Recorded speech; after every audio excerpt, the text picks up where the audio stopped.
magandang hapon po sa inyong lahat. Ayun, magluluto po tayo ng papaitang baka. Sasahugan po natin ng balat din ng baka. Ayan. Tama-tama sa mainit na panahon. Ayan. Mainit, malamig. Malamig na panahon pala. Ayan. Sorry po. Ayan.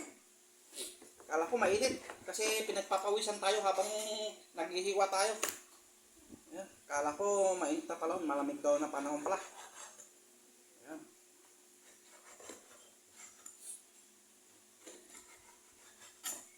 Bali, ito na po na yung nahiwa natin kanina, yung laman loob. Ayan, itong balat na lang ang hihiwain natin. Sinahugan natin ng balat para sumarap. Ayan. Mas maganda kasi kung may balat. Ayan. Rich in collagen. Ayan. Saka madali lang itong lumambot kasi balat ng baka.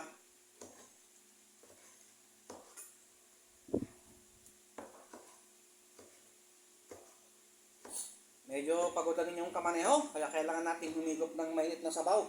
Ayan. Para pampalakas ng tuhod.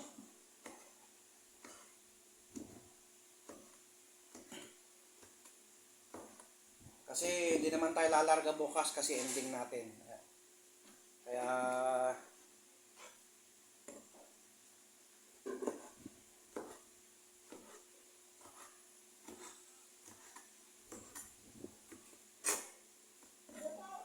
so, abangan nyo guys, pag naluto. Magandang hapon sa inyong lahat.